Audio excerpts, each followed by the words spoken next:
샛별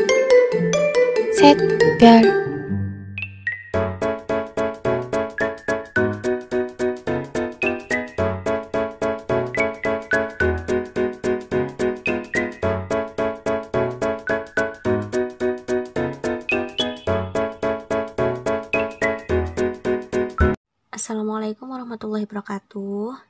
Selamat pagi semuanya. Untuk kelas kita pada pagi hari ini, kita akan membahas tentang kartu pelanggan dan kartu supplier atau pemasok. Itu nanti ada membuat kartu pelanggan, mengisi saldo kartu pelanggan, membuat kartu pemasok, dan mengisi saldo kartu pemasok. Nah, untuk yang pertama, kita akan ke kartu pelanggan terlebih dahulu. Kartu pelanggan itu adalah kartu piutang yang berisi informasi tentang pelanggan. Nah, itu meliputi identitas, histori, dan data lainnya. Itu fungsinya sebagai tempat mencatat mutasi, penambahan, pengurangan, dan saldo dari piutang sebagai akibat dari transaksi penjualan jasa atau pelunasan dari piutang itu sendiri. Nah, ada beberapa hal yang harus diperhatikan dalam menyiapkan kartu piutang. Yang pertama adalah satu kartu itu untuk satu pelanggan. Jadi kalau misalnya perusahaan itu punya 2 pelanggan atau dia punya 3 pelanggan atau bahkan lebih, itu masing-masing pelanggan harus dibuatkan kartu sendiri-sendiri. Kemudian yang kedua, penentuan dari termin pembayaran, denda keterlambatan, dan pajak. Nah, itu jadi biasanya perusahaan itu akan menentukan adanya termin pembayaran. Jadi misalnya N/30. Nah, N/30 itu artinya batas pelunasan untuk piutangnya itu adalah 30 hari. Ada juga termin yang bertuliskan 2/10 N/30. Itu artinya apabila piutang itu dibayarkan dalam jangka 10 hari, si pelanggan ini akan mendapatkan potongan atau diskon sebesar 2% dengan aturan pelunasan tidak boleh lebih dari 30 hari. Nah, seperti itu. Nah, biasanya ada juga perusahaan yang menentukan denda keterlambatan. Misalnya, perusahaan A itu menentukan kalau ada pelanggan yang telat membayar piutangnya dalam 30 hari, dia akan mendapatkan denda 1% dari piutang yang ada. Kalau dia punya piutang sebesar 1 juta, berarti dendanya itu 1% dari 1 jutanya itu. Kemudian ada pajak. Nah, biasanya perusahaan-perusahaan besar walaupun dia bergerak di bidang jasa, itu dia juga akan menentukan pajak atau dia memungut pajak. Nah, itu juga harus lebih diperhatikan. Oke, kita akan masuk ke bagaimana cara membuat kartu piutang. Nah, tampilan awal ketika kita membuka Mayop adalah seperti ini. Nah, itu kita kalau mau membuat kartu piutang harus masuk ke modul card file. Nah, jadi di pojok kanan itu ambil modul yang ini, kemudian klik untuk card list. Nah, setelah itu di sini ada new. Sebentar, kita lihat dulu di bagian atas. Di sini ada all card. Kemudian di sini ada customer, ada supplier, ada employee, dan ada personal. Nah, kita akan masuk ke bagian customer karena kita akan membuat kartu untuk customer. Itu kita klik di bagian customer, kemudian karena ini akan membuat kartu yang baru, jadi kita klik untuk bagian new. Nah, setelah itu tampilannya akan menjadi seperti ini, ada card information. Nah, di bagian atas untuk card type itu customer. Kemudian untuk name kita tuliskan nama dari pelanggannya. Kita contohkan namanya adalah Nyonya Linda. Kemudian untuk card ID itu adalah untuk kode pelanggan. Nah, untuk kode pelanggannya kita buat C01. Kemudian untuk alamatnya ini opsional, boleh diisikan, boleh tidak, tapi sebaiknya untuk alamat itu diisikan.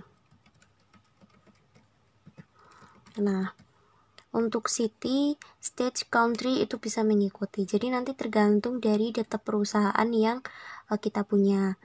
Kemudian di sini ada card detail. Untuk card detail itu biasanya isinya tentang custom list dan custom file. Nah, kemudian kita masuk ke selling detail. Nah, untuk yang di selling detail, di sini ada sell layout. Ini tetap tidak usah dirubah, tetap dalam bentuk no default. Kemudian untuk income amount itu nanti mengikut dengan data perusahaan yang dimiliki. Kalau untuk yang kita contohkan, untuk yang salon cantik, itu hanya ada kode pelanggan, nama pelanggan, dan nominal piutangnya. Kalau misalnya perusahaannya itu menentukan ada termin seperti yang sudah dibahas di awal tadi, nah itu diisikan di bagian customer term information. Di sini ada payment is due, itu maksudnya termin apa yang mau diambil. Biasanya perusahaan itu pakainya ini, in a given of day. Nah, in a given of day ini termin yang sudah dicontohkan tadi. Misalnya diskon day, dia dapat diskon 10 hari. Kemudian untuk balance due days, dalam berapa hari piutang ini harus terlunaskan? Oh, dalam waktu 30 hari misal. Kemudian untuk diskon for early payment, dia kalau bayar dalam jangka 10 hari dia dapat diskon berapa? Katakanlah dia dapat diskon 2%. Kemudian monthly charge for late payment, kalau dia lebih dari 30 hari dia dapat denda berapa? Oh, dapat dendanya 1%. Seperti itu. Kemudian volume diskon bagaimana? Biasanya volume diskon ini jarang digunakan. Jadi kalau perusahaan itu pakai in a given of days, itu biasa yang dipakai, yang diisikan itu hanya discount day, balance due days, discount for early payment, dan monthly charge for late payment. Tapi monthly charge for late payment ini juga tidak selalu. Maksudnya tidak semua perusahaan menetapkan adanya denda. Kemudian untuk tax code dan freight tax code itu apabila untuk dealing tax itu sudah diisikan dengan benar, maka dia akan otomatis munculnya itu pajak pertambahan nilai. Kemudian kita lihat untuk menu payment details. Nah, di sini ada payment method. Itu adalah bagaimana sih pembayaran itu yang bisa diterima. Di sini dipakai American Express, bank card, barter card, cash check, dinner scalp, dan lain-lain. Kemudian di sini ada kontak log. Jadi misalnya akuntan ini sudah menghubungi si Nyonya Linda. Nah, itu setelah menghubungi itu biasanya dicatat di sini. Jadi nanti ada riwayatnya, oh sudah berapa kali Nyonya Linda itu dihubungi. Kemudian untuk jobs itu juga jarang digunakan. Kemudian di sini ada history. Nah, history ini nanti kalau misalnya pelanggan kok sampai beberapa bulan masih belum kebayar nih piutangnya, atau dia ada penambahan terus, nah itu biasanya nanti di sini akan terlihat udah sejak kapan, terus nominalnya berapa. Seperti itu dia akan muncul di sini.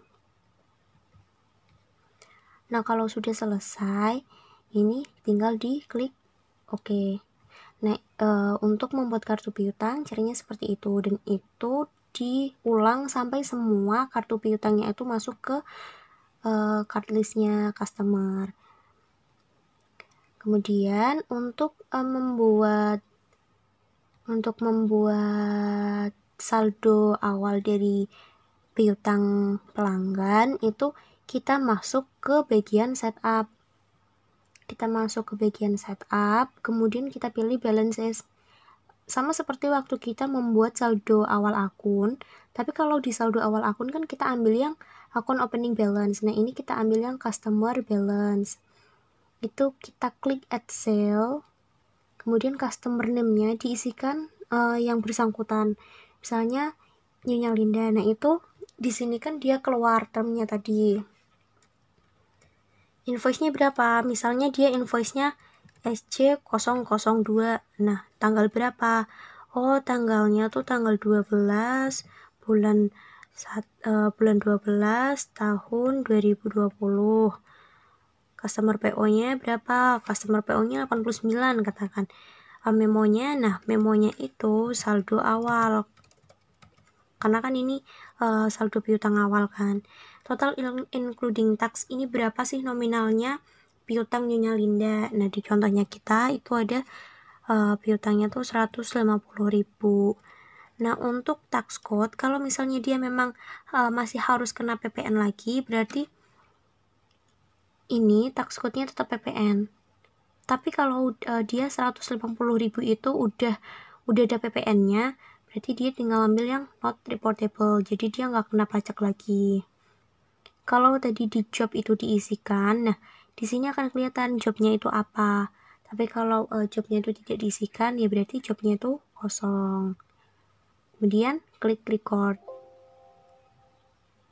Nah kalau dia keluar, if you are reporting income on a cash basis, the receipt of this sale will not be included in small business. Oke, nah dia akan muncul di sini. Nah kemudian di sini kenapa out of balance amount-nya itu ada nominalnya, maksudnya tidak nol. Nah itu karena belum semua piutang atau belum semua saldo piutang itu masuk. Kalau saldo piutangnya itu udah masuk semua, dia di sini out of balance amount-nya itu bakalan nol. Gitu. Nah itu nanti juga bisa dicek lagi di bagian account, kemudian klik account list. Nah untuk di bagian aset, bagian piutang usaha, ini 2350. Coba kita cek lagi. Nah kan sama, link receivable account balance-nya 2350, cuman baru keisi 150.000. Seperti itu untuk yang bagian pelanggan.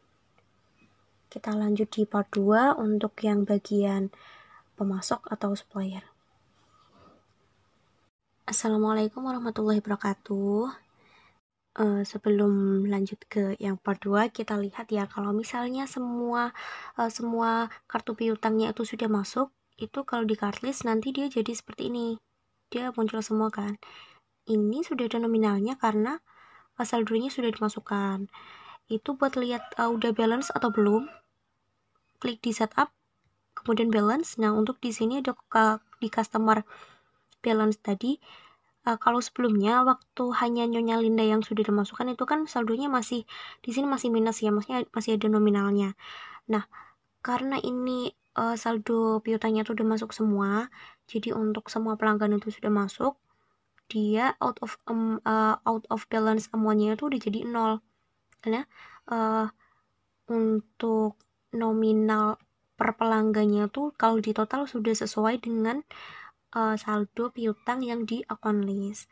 Nah kalau misalnya sudah dimasukkan saldonya tapi di out of balance amount-nya itu masih ada nominalnya, nah itu berarti perlu dicek lagi apakah nominalnya itu sudah benar. Kalau misalnya sepertinya sudah benar, nah itu dilihat lagi apakah tadi waktu memasukkan saldo piutang, saldo tiap pelanggannya itu pajaknya sudah dibenerin belum, dia memang terkena pajak lagi atau dia seharusnya not reportable atau dia nggak kena pajak. Itu harus dilihat lagi. Pokoknya dia di sini out of balance amount-nya itu harus jadi 0. Seperti itu. Untuk piutang sudah cukup sampai di sini. Kalau piutangnya lebih banyak ya berarti membuat kartlistnya itu lebih banyak lagi. Kalau kartlistnya banyak itu belum tentu semua ada saldonya, jadi memang harus benar-benar disesuaikan dengan data yang ada di perusahaan. Oke, kita bakal lanjut ke video yang kedua buat membahas tentang kartu pemasok atau kartu supplier dan saldo utangnya. See you di video kedua. Assalamualaikum warahmatullahi wabarakatuh.